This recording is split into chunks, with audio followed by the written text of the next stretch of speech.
Thank you for joining this episode of the Marilyn Monroe murder cover-up. This is the Corruption Detective, and I'd like to thank each and every one of you for joining us. As you recall, the first episode was short and sweet, but extremely powerful. There was no solid evidence that could be used to determine the death of Marilyn Monroe. That's just based on the fact that the morticians picked up Marilyn from her home, not the police, took her to the mortuary. She was there for 3 hours. Then the coroner picked her up. There was no chain of evidence. The chain of evidence was lost.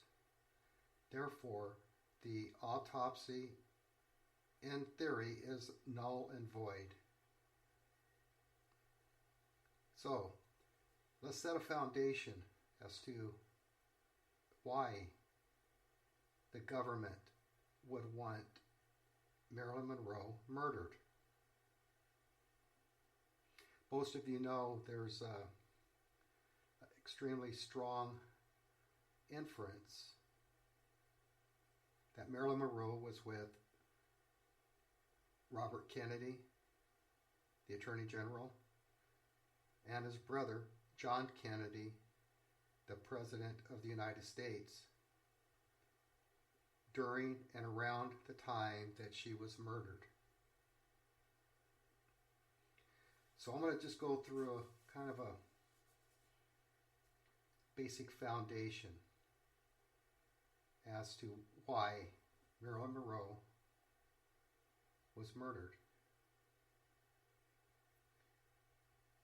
First, there's her connection to communism. Yes, communism. And her tendency to be attached to leftists. Also, Marilyn's friendship with mafia figures, and even alleged sexual relationship with them. I say them because there was more than one. And as I mentioned, the other is the connection to John Kennedy, the President of the United States, and his brother Robert, at the time the United States Attorney General.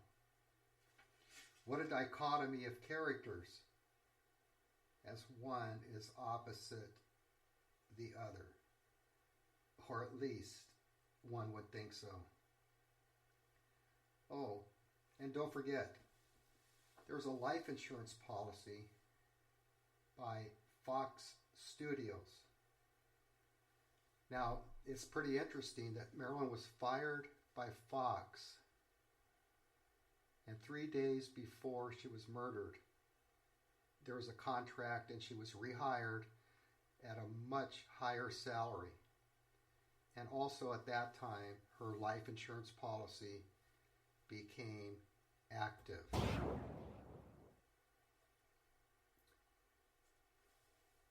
Let's talk a little bit about the mafia. Marilyn had a strong attraction and friendship with Frank Sinatra. It's alleged she had at least one sexual encounter with him, and possibly more than one. Frank entertained the mob in more ways than others. He was her friend, along with the rest of the Rat Pack. So with this said, this information is readily available on YouTube, different video channels, in different books, and really it's nothing new. So, you have the mafia, and then you have communism. Marilyn's interest in communism began when she married playwright Arthur Miller in 1956. And at that time, the United States House Committee said they wanted Miller to testify on alleged links with some 29 organizations cited as communist fronts by the House Committee on Un-American Activities or by the United States Journal.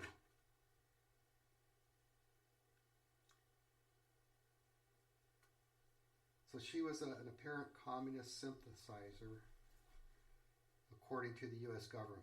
That's he, being Arthur Miller. And according to the U.S. government, they believed Arthur Miller was a high-level security threat. Now, you don't have to believe me. So, there are documents that you could look at, either in the book, which is The Murder of Marilyn Monroe, Her Lips Were Sealed Until Now, or do your own investigation and go into the vault. Now, this is the FBI FOIA, Freedom of Information Act vault. And there's a letter dated September 27th, 1956. When you read that letter, it will possibly make the hair stand up on your arms or your neck or wherever your hair decides to stand up. Now, when Miller was on his honeymoon with Marilyn, that's when the committee hearings were being held. And Arthur Miller was cited for contempt. Marilyn's name is throughout the FBI documents for your reading pleasure, and also you could corroborate what I just told you. So again, that's the FBI FOIA vault. Check for yourself. Start your own investigation. Corroborate what I just said. Regarding Marilyn and her links to communism, there's another 4-page document dated March 6th, 1962. Just 5 months before Marilyn was eliminated. That's where it states that she went to Mexico on vacation, and the last few weeks in February, she is associated very closely with present or past members of the Communist Party. Also associated, who shared sympathy for communism and the Soviet Union. Of interest to the FBI was Miss Monroe's association with Frederick Vanderbilt Field. And you could see these records yourself. They revealed that Marilyn, accompanied by her press agent, her hairdresser, interior decorator. Now, something of interest. In these documents that you'll read, the interior decorator name is Eunice Churchill. This is an FBI report. Now, the FBI, when they have an asset or confidential informant, they will usually change the name if it's going to be out there. So Eunice was going by Eunice Churchill, not Eunice Murray. They arrived in Mexico on February 19th, 1962 from Miami. Her entry into Mexico was arranged by, well, Frank Sinatra. He did this through the former president, Miguel Alemán. At that point, it became clear to the FBI that the relationship was developing between Marilyn and Field.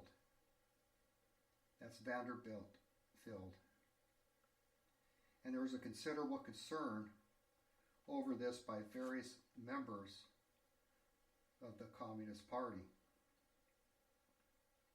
such as May Brooks, Charles Spolikoff, Ruth Condi, Ruth Ashmore Brown, and they believed that Field was just completely infatuated with Marilyn Monroe. And let's face it, who wouldn't be? So because of this, they were under constant FBI surveillance. That's surveillance. So the memorandums were sent directly to J. Edgar Hoover, who was the director of the FBI at that time. Back to, and I use the name Eunice Churchill, also known as Eunice Murray, who was a housekeeper that was hired by Dr. Greenson. Dr. Greenson was Marilyn Monroe's psychotherapist. He was a medical doctor and psychiatrist. Eunice was also known as Eunice Porter and Eunice Guthrie. She worked for Dr. Greenson and the FBI and reported back to both about Marilyn Monroe. Eunice was also on Marilyn's payroll as a housekeeper. And as I mentioned, the FBI tried to cover up who she was by calling her Eunice Churchill in the 1962 memo. That memo, as I mentioned, you can review that on the computer under the FBI's vault, V-A-U-L-T. And that's part of the FOIA Act, Freedom of Information Act. Initially, Eunice Murray was recruited by Dr. Milton Wexler. He's a psychologist and also an associate of Dr. Ralph Greenson. If you want to look Dr. Greenson's California license number, it's A as in Adam 6753.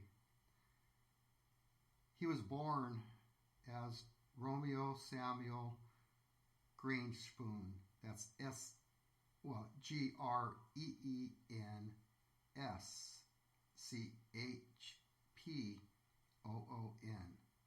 And she was hired to watch the movement of Marilyn Monroe and report back to Dr. Greenson. Numerous other FBI memos depict Marilyn's involvement with communists, the leftist party, and the same is very well documented and stored in the FBI FOIA vault. I mean, let's face it.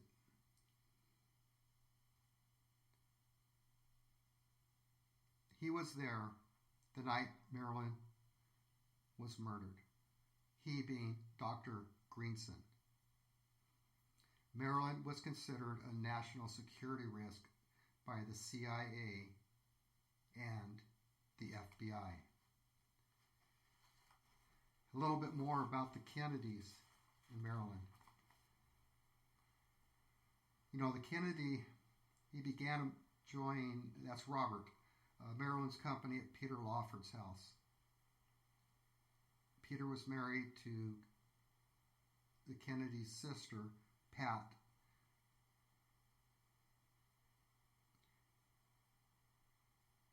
Robert had several rendezvous with Marilyn.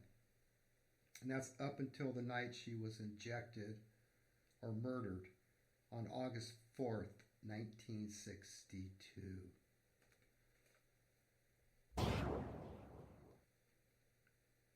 Now, there are numerous books out there that allege the date of the encounters.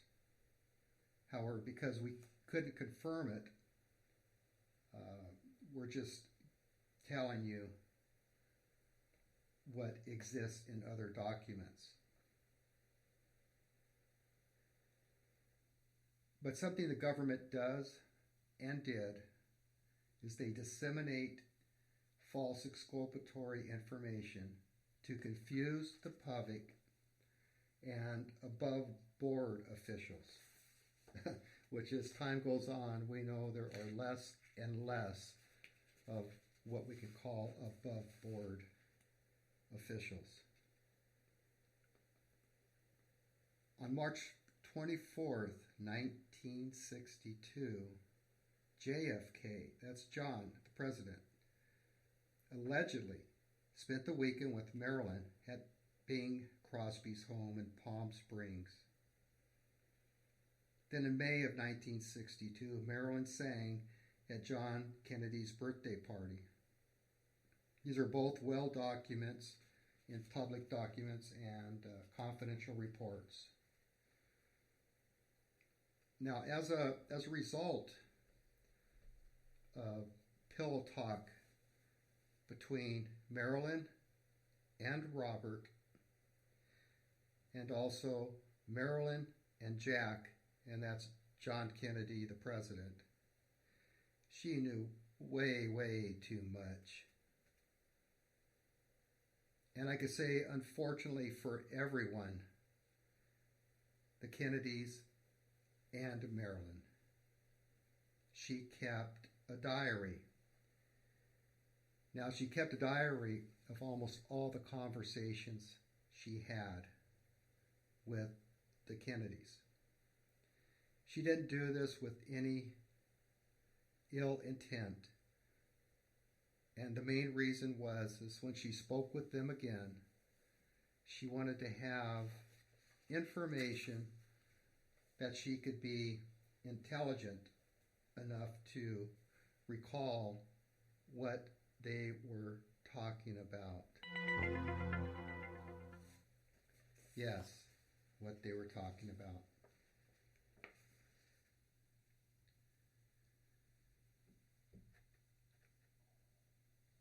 There's another document. It's out there on the internet. It's also in the book. And I'll explain to you what I did. First off, this memo was distributed August 3rd, 1962, one day before Marilyn was silenced or murdered. Now, back in the day, which is no different than now, except now it's a whole lot easier, the CIA, which most of you know, the CIA was not supposed to operate in the United States. They were created to operate as a counterintelligence organization for exterior threats, and the FBI operated internally. However, the CIA pretty much did whatever they wanted to back in the day, just like they do now. Now, some of you might remember someone by the name of Dorothy Kilgallon. Dorothy Kilgallon was a host on What's My Line? We're talking back in the day, probably mid-50s up towards the 60s. Well, there was a wiretap on Dorothy Kilgallon because she was looking into many different things that our government were not fond of. Yeah, so back then there was the chief of counterintelligence for the CIA was James Jesus Angleton. That was from 1954 to 1975. Angleton was a Yale undergraduate, and he studied law at Harvard Law School, but he never graduated. He was known for the projects, the Enigma Code, Manhattan Project, and Operation Chaos. A little bit about that. In 1974, Christmas Eve, Angleton resigned from the CIA. He said because the CIA was getting involved in police state activities. Wow. My goodness. Now, so back to that memo distributed August 3rd, 1962, the day before Marilyn was silenced. There was a wiretap on the conversation between Dorothy Kilgallon, who's an American journalist, and also the hostess on What's My Line, along with her friend Howard Rothberg. It's dated Central Intelligence Agency, top secret, not for publication. Subject Marilyn Monroe. It has references. It's called Moon Dust. Now, within that wiretap, without going through the whole thing by speaking about it,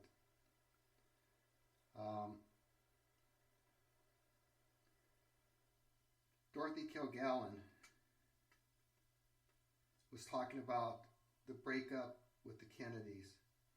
Rothberg told Kilgallon that Marilyn was attending Hollywood parties hosted by the inner circle amongst Hollywood's elite, and she was becoming the talk of the town. Again, this is the wiretap. Rothberg indicated in so many words she had secrets to tell. That's Marilyn Monroe had secrets to tell. No doubt arising from her trysts with the President and the Attorney General. Now, one such secret mentions the visit by the President to a secret air base to inspect things from outer space. Now, remember this. Possibly the next episode, or 3 or 4 or 5, this is all going to come together independently that corroborates each other. Now, Kilgallon told Howard that she knew what might be the source of the visit. And she talks about in the mid-50s, she learned of a secret effort by the United States and the United Kingdom's government to identify the origins of a crashed spacecraft and dead bodies from a British government official. Kilgallon believed the story might have come to the New Mexico story in the late 40s. Kilgallon said that if the story is true, it would be a terrible embarrassment for the President, John Kennedy, and his plans to have NASA put men on the moons. Now, this memo goes in kind of a chronological 1, 2, 3, 4, 5 order. Number 2, the subject repeatedly called the Attorney General. Now, this is Marilyn Monroe, and complained about the way she was being ignored by the President and the Attorney General. 3, the subject threatened to hold a press conference and would tell all. This is in the CIA memo. The CIA denies the authenticity of this memo. I have letters back and forth to the CIA, and there's something they did that, to me, corroborates the fact that this memo is real and did and does exist. Now, number 4, in that same memo, the subject, which is Marilyn Monroe, made references to bases in Cuba and knew of the President's plan to kill Castro.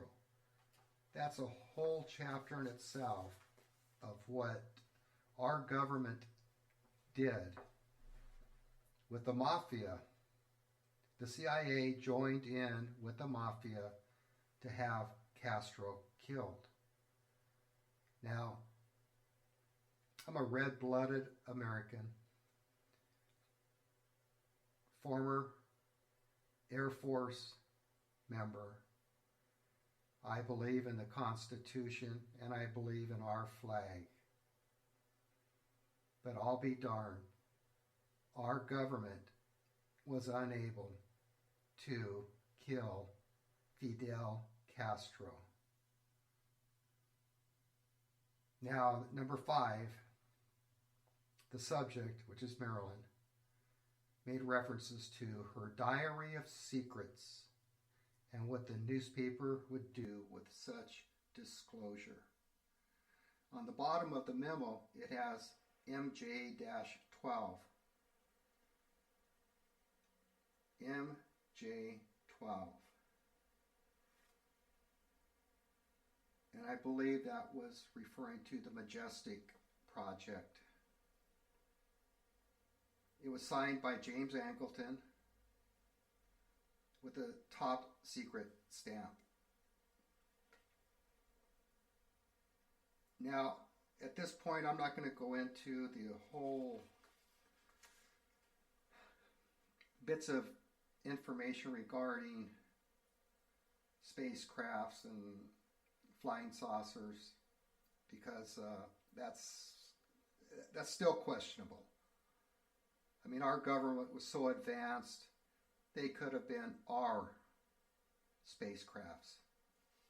They didn't have to be someone from outer space. But something I did, when I sent the request to the CIA,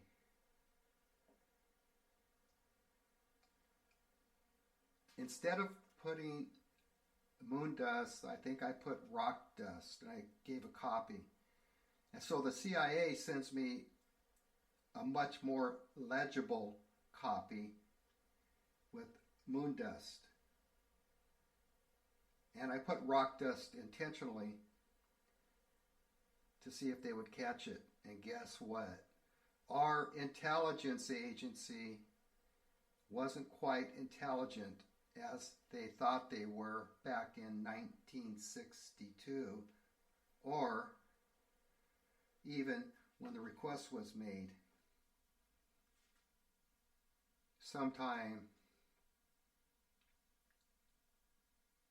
around 2017.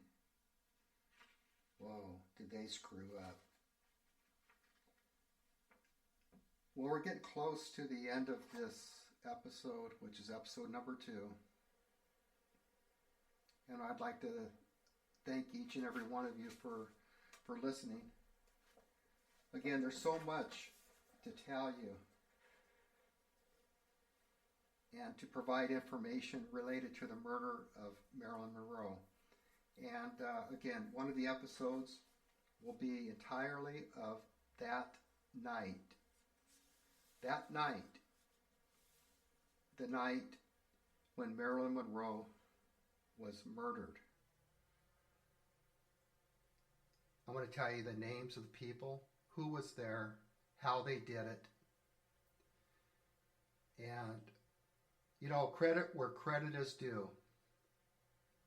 For 59 years, our government covered up the murder of Marilyn Monroe. That's ironic. That's scary. What the heck and how did they do it? Well, the same way they do things nowadays. The news media, false information, disinformation. It makes people go down a track or road that's a wrong road.